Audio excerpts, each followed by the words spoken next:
নমস্কার বন্ধুরা, আজকের ভিডিওটা একটু অন্যরকম। যদি 2-3 মিনিট হাতের সময় থাকে অবশ্যই দেখা যাবে। আর হচ্ছে এটা কোনো শাস্ত্রীয় ভিডিও না বা কোনো ছন্দের লগে ছন্দ মিলাইয়া কোনো কবিতা না। এটা আমাদের বর্তমান সময়ে যে অবস্থা চলছে আমাদের আশেপাশে গ্রামের বা আমাদের এলাকার, এগুলোর উপর কিছু আমরা কথা বলবো। প্রথমে রানুয়ে শুরু করো। আমাদের গ্রাম তো তা যেহেতু আমরা শোনবিলেও থাকি, আমরা এটা নতুন করিয়া কইবার কিছু নাই, প্রায় সবই জানে আমরা শোনবিলের পূর্ব পারে গামারিয়া গড়, আমার গড় ছোটগোনা। তো বিশেষ করিয়া আমরা আজকের মানে এই উদ্দেশ্যে ভিডিও বানানি হইল যে আমরা শোনবিলের পূর্ব পারের যে গ্রামাঞ্চল, আমরা তো গ্রামও থাকি, বেশিরভাগ যে গ্রামাঞ্চলের পরিবারের যে প্রত্যেক যে এক একজন করিয়া সদস্য আছে, তো তারার বর্তমান পরিস্থিতি আমরা বিগত 10-12 দিন থেকে শুনতেছি। যেমন আমার পরিবারও আছে, আমার পরিবার বাদ না, আমরা সবই মানে খেটে খাওয়া মানুষ, কৃষক বা মজদুরি বা মাছ কারবার এরকম করলেও চলে। তো বিগত 10-12 দিন থেকে যে পরিস্থিতি চলে, প্রত্যেকটা ঘরের মধ্যে খালি শোনা যায় একই পরিস্থিতি যে এই বছর জল আছে, শোনবিল ভর্তি জল, অথচ রুজি রোজগারের কোনো লাইন নাই। মানে আমরা যে বিশেষ করে শোনবিলের মধ্যে মাছের উৎপাদনটা বেশি, এবং মাছের খালি শুধু একটা বিজনেস না, মাছ মারা লইয়া হয় আমরা টোটাল 3টা বিজনেস। তো কেমনে 3টা বিজনেস, এটা হইল গিয়া যারা রাত্রে যা গিয়া মাছ মারে তারা সকালবেলা মাছটা নিয়ে বিক্রি করে আড়তের মধ্যে, এবং যারা আড়ত কাজ করে তারা এটার থেকে একটা প্রফিট পায়, এবং যারা আড়ত থেকে মাছটা কিনে নিয়ে হয়তো শিলচর, হাইলাকান্দি, রামকৃষ্ণনগর, আনিপুর মানে টাউন সাইডে মাছগুলা বেচে, তারা এখান থেকে একটা তারা প্রফিট হয়।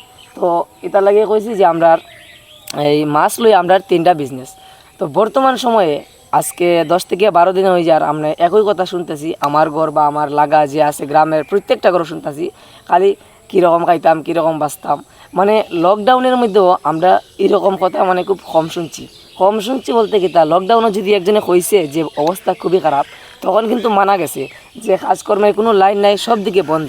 কিন্তু আজকে যে ব্যাপারটা হয়েছে, বিল ভর্তি জল আছে, তারপরে কোনো রুজি রোজগার নাই, কেউ বাজারে গেলে মাছ কিনতেই পারতেছে না, মাছ নাই। তো মাছ যদি না কিনে তারা বেচবো কিতা, আর মাছ যদি না পায় তারা আড়তে যে আনতো, আড়তের মানছে কি প্রফিট পাইব? যারা রাত্র জাগিয়া মাছ মারে তারা যদি মাছই না পায় সকালে বেচবো কিতা? মানে আমরা মাছ লইয়া হইল গিয়া 3টা বিজনেস। তো প্রত্যেক ঘরে খালি এইটাই শোনা যেতেছে যে কিতা ব্যাপার। তো এটার মূল কারণটা কিতা যদি আপনারা মানে কিছু জানিয়ে থাকুন, আমরা বিশেষ করে শোনবিল পূর্বাঞ্চল পশ্চিম সাইডে যারা আছে তারার অবস্থা জানি না কিতা। তো আমরা পূর্বাঞ্চলেরা ভিডিও তো অনেকে দেখে, পূর্বাঞ্চলের মানুষও ভিডিও দেখে, তো বিশেষ কারণটা কিতা যদি জানো তো একটু কমেন্টও জানাইবা। আর আমরার মানে মতে যেটা হয়েছে আর কি, বিশেষ করিয়া মাছ মারার যে জাল আছে, একটা রিং জাল কই একটা জাল আছে, বিগত 2 বছর না 3 বছর হয়েছে না, 2-3 বছর আগে জালটা বাইরেছে। তো এই জালটা এমন একটা জাল যে ছোটো মাছ থেকে ধরে বড় মাছ সব কিছু যদি এটার ভিতরে ঢুকি যায় আর বাইরেবার নাম নাই। তো বিগত 2 বছর যে বা যারা এই জালটা নিয়ে মাছ মারছে খুবই ভালো পয়সা পাইছে, মানে প্রফিট প্রচুর হয়েছে। তো একটা কথা আছে যে এই বসে বসে খাইলে মানে রাজার ধন ভাণ্ডারও কালিব। যে এই 2 বছরে যে বা যারা এই জালটা দিয়া যে পরিমাণ টাকা জমাইছে, আমার মনে হয় না যে 20% টাকাও তার কাছে সঞ্চিত আছে। তোমার মনে হয় আছে? তো যদি না থাকে, এই বছরও কিন্তু অনেক মানুষের নতুন জাল আনছে, তো এই জাল ফালাইছে সেমভাবে 2 বছরের মতো যেরকম মাছ মারছে, এই বছরও এই জাল ফালাইছে কিন্তু মাছ নাই। এর কারণ কী তা? তো আমরা যেটা মনে হইতেছে যে 2 বছর থেকে যে জালটা দিয়ে মাছ মারে, এই 2 বছরে ছোটো বড় মাছ মারিয়া শোনবিলের প্রায় 80% মাছ ধ্বংস, মানে মাছ জন্মাইবার আর সময় নাই। নতুন জল আওয়ার লগে লগেই এই জাল বোয়ানি শুরু হয়, আর একদম জল শুকানি পর্যন্ত এই জালটা বসাইল থাকে। তো এরকম যদি শুরুর দিকে যাওয়া পর্যন্ত জালটা বয়েল থাকে, তাহলে মাছটা মানে বড় হইতো কোন সময়, মাছে বাচ্চা দিত কোন সময়, ডিম দিত কোন সময়, মানে এই সময়টাই নাই। যার কারণে আজকে শোনবিলের পূর্বাঞ্চলের মানে বিশেষ করে যারা মাছ মারে তারা প্রত্যেকটা ঘরে ঘরে এরকম হাহাকার চলে যে এখানে জল বিল ভর্তি জল, কিন্তু আমরা কিছু করার নাই।